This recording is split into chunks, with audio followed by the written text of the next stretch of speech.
नमः संस्कृताय बच्चों। तो आज हम लोग थोड़ा जो सर्वनामों का रूप चलता है, विशेष करके युष्मद् शब्द और अस्मद् शब्द, इन दोनों के रूपों को समझेंगे हम लोग। तो इसमें युष्मद् शब्द को हम लोग सबसे पहले समझते हैं। इसका रूप कैसे चलता है? त्वम युवाम यूयम, त्वाम युवाम युष्मान, त्वा वाम वाह। इसका जो द्वितीय विभक्ति में और चतुर्थी विभक्ति तथा षष्ठी विभक्ति में दो रूप चलते हैं। तो द्वितीय विभक्ति में दो रूप चलते हैं, त्वाम युवाम यूयम और त्वा वाम वाह। ये दो रूप द्वितीय विभक्ति के हैं। तृतीय विभक्ति में त्वया युवाभ्याम युष्माभि है। चतुर्थी विभक्ति में तुभ्यम युवाभ्याम युष्मभ्यम। और चतुर्थी विभक्ति में भी दूसरा रूप है इसका, ते वाम वाह। पंचमी विभक्ति में त्वत् युवाभ्याम युष्मत्। यहाँ पर युवाभ्याम, यहाँ पर आधा भा है। और षष्ठी विभक्ति में भी दो रूप चलते हैं। पहला रूप है तव यो योह युष्माकम और दूसरा रूप है ते वाम वाह। ये दो रूप षष्ठी विभक्ति में भी चलते हैं। सप्तमी विभक्ति में त्वयि यो योह युष्मासु। तो इसमें हम थोड़ा सा तुलनात्मक अध्ययन करते हैं।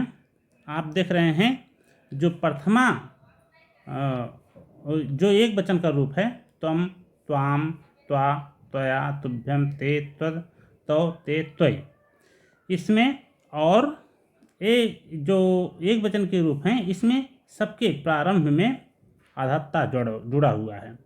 तो अगर आपके प्रश्न में कभी भी रूप आता है और शुरुआत में अगर ता है, ता दिख रहा है, इसका मतलब समझ जाइए कि ये एक वचन का ही रूप होगा।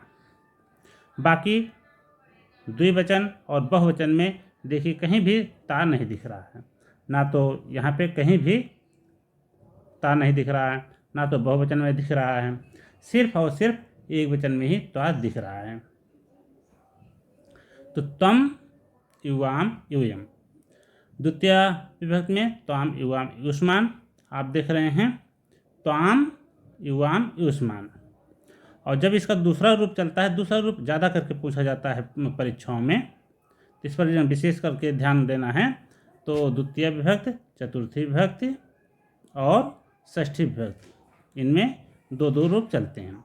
तो ये दूसरे रूप जो हैं ज़्यादा करके परीक्षा में पूछे जाते हैं, इनका थोड़ा देख लेते हैं। देखिए बहुवचन में वह वहाँ वाह, तीनों एक जैसे हैं। द्विवचन में भी तीनों एक जैसे हैं, वाम वाम वाम। रहा एक वचन थोड़ा सा अंतर है। जो द्वितीय विभक्ति में रूप है त्वा, यही केवल अलग है, बाकी चतुर्थी विभक्ति में भी और षष्ठी विभक्ति में भी एक जैसे हैं।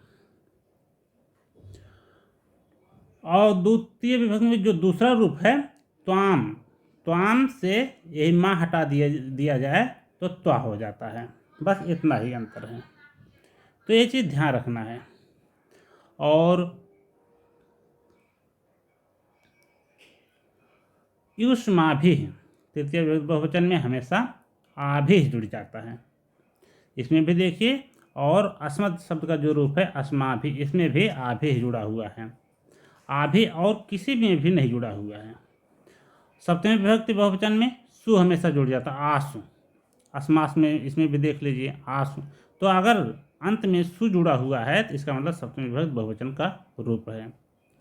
उसमें भी कभी कभी अगर शब्द में रकार होता है तो यहाँ पर जो दंतिसा है तो वहाँ पर मूर्धन्य सकार हो जाता है। जैसे रामास हो जाता है, रामेश हो जाता है, रामेश में मूर्धन्य सकार होता है। सप्तमी विभक्ति एक वचन में देखिए ई जुड़ा हुआ है लास्ट में, इकार। तो अगर इकार जुड़ा हुआ है तो समझ जाइए कि ये सप्तमी विभक्ति एक वचन का रूप है, और कहीं भी इकार नहीं जुड़ा हुआ है। पंचमी विभक्ति में त्वत् है, युष्मत्। अभी इसका हम लोग आगे अभ्यास करेंगे, और कैसे हम अभ्यास करते हैं, हमने अपने विद्यार्थी जीवन में कैसे अभ्यास किया था उसको हम आपको दिखाएंगे। अहम देखिए, अहम आवाम वयम, इसमें भी जो है द्वितीय विभक्ति में दो रूप होते हैं, चतुर्थी में दो रूप होते हैं और षष्ठी में दो रूप होते हैं। इसमें भी वही हालत है। बहुवचन में तीनों नह नह नह तीनों समान हैं। द्विवचन में भी दोनों नौ नौ नौ समान हैं। जो एक वचन है उसमें जो है द्वितीय विभक्ति का रूप बदला हुआ है, बाकी चतुर्थी में और षष्ठी में एक जैसे हैं। तो अगर चतुर्थी और षष्ठी में से कोई भी आता है प्रश्न में, तो वहाँ पर जो है वाक्य में अगर मान लीजिए कि पूछता है कि में किस विभक्ति वचन का रूप है, तो उसमें विकल्प में आपको षष्ठी विभक्ति नहीं देगा। बाकी कोई भी विभक्ति दे सकता है, लेकिन षष्ठी विभक्ति, चूँकि षष्ठी विभक्ति में एक वचन का रूप समान है, तो ये जो है आपको विकल्प में नहीं देगा। तो माँ में भी यही है कि इसमें जो द्वितीय विभक्ति एक वचन का जो पहला रूप है, इसमें से अगर इसको निकाल दिया जाए तो माँ बच जाता है। तो इस तरह से तुलनात्मक अध्ययन करके हम लोग जान सकते हैं। थोड़ा और आगे देखते हैं। राम शब्द और रमा शब्द।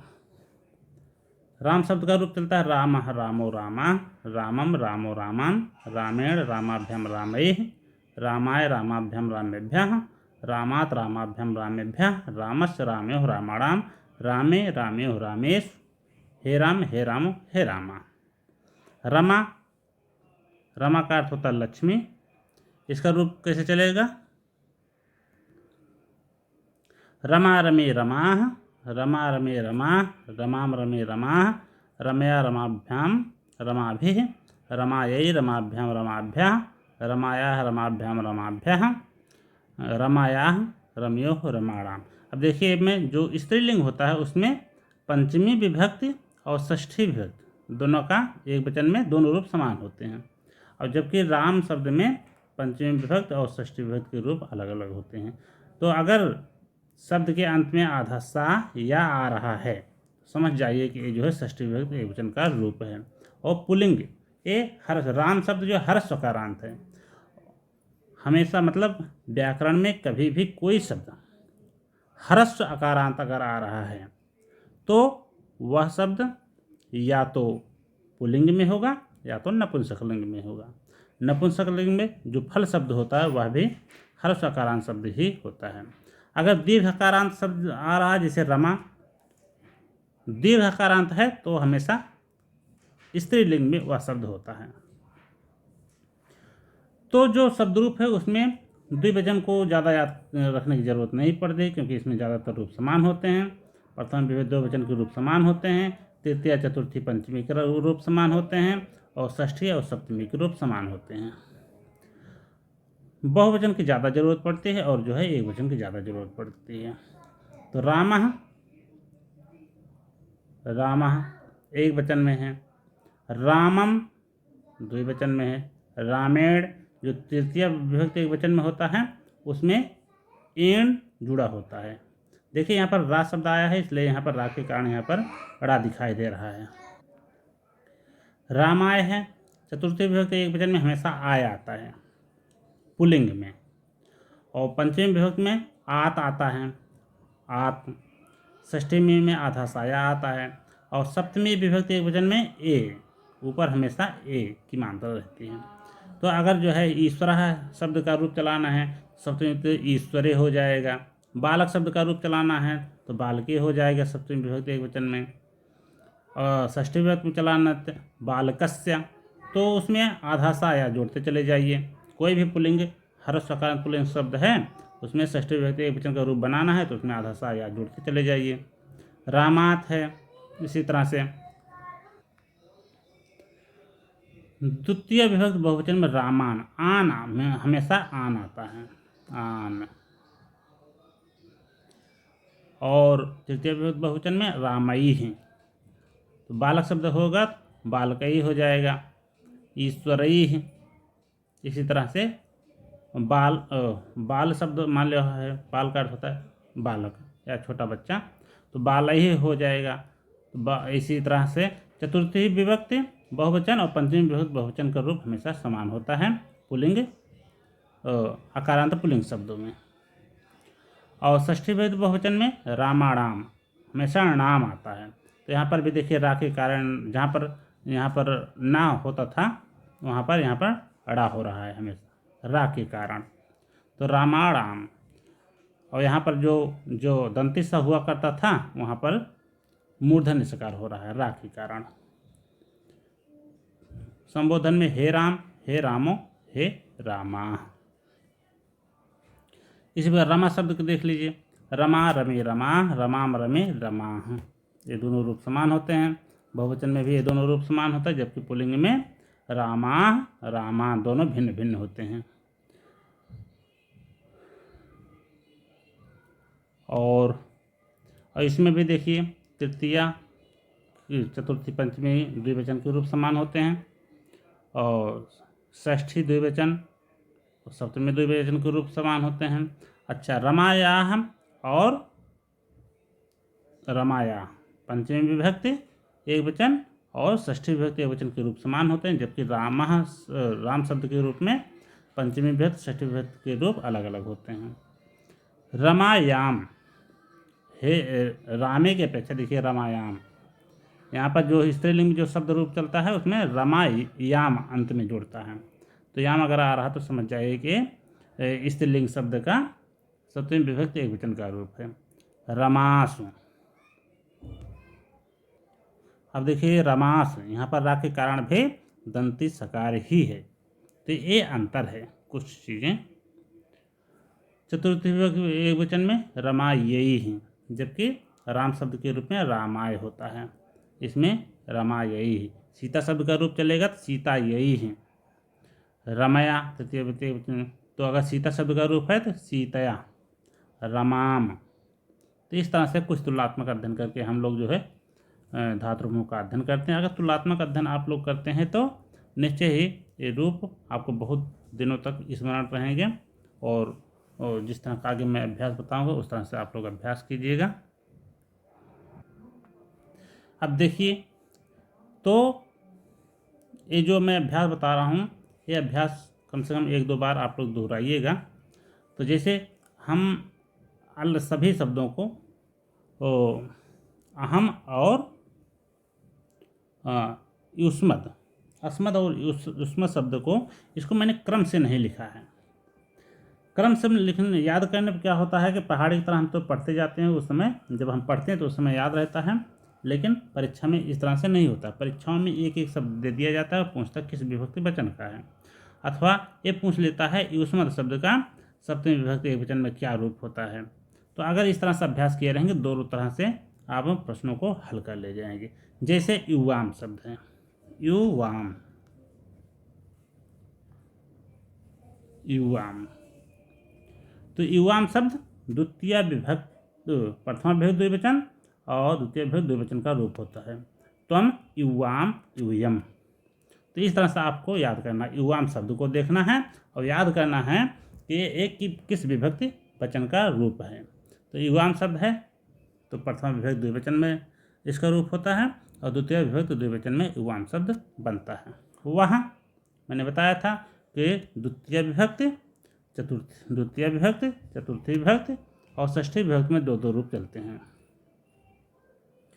द्विगदो ददुनिच द्वितीय इच्छा, मतलब प्रत्येक सम विभक्तियों में दो दो रूप चलते हैं। 2 भी सम संख्या है, 4 भी सम संख्या है और 6 भी सम संख्या है। चूँकि ये सम संख्या है, 2 से विभाज्य है, इसलिए इसके दो दो रूप चलते हैं। इसके बहुवचन में रूप वह होता है, वह, और तीनों चतुर्थी द्वितीय चतुर्थी षष्ठी तीनों में जो रूप समान होता है वह षष्ठी में भी वह रूप होता है। तो यहाँ पर जो वह है ये युष्मद शब्द का द्वितीय चतुर्थी और षष्ठी के बहुवचन का रूप है। जो अहम का रूप होता है, अहम आवाम वयम, उसमें भी दो दो रूप होते हैं, लेकिन उसका जो है द्वितीय चतुर्थी षष्ठी में न रूप बनता है। नह नह नह,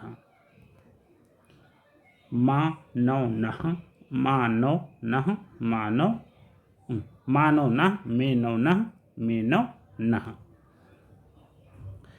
युवाभ्याम तृतीया चतुर्थी और पंचमी, इसके द्विवचन में युवाभ्याम रूप बनता है।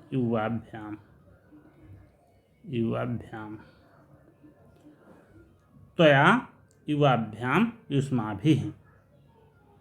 तुभ्यम युवाभ्याम युष्मभ्यम त्वत् युवाभ्याम युष्मत्। तो युवाभ्याम इन तीनों के द्विवचन में रूप बनता है। ते ये जो चतुर्थी विभक्ति एक वचन में और षष्ठी विभक्ति एक वचन का रूप बनता है ते। जबकि द्वितीय में क्या बनता है? त्वा रूप बनता है। त्वत् ये जो है पंचमी विभक्ति एक वचन का रूप है।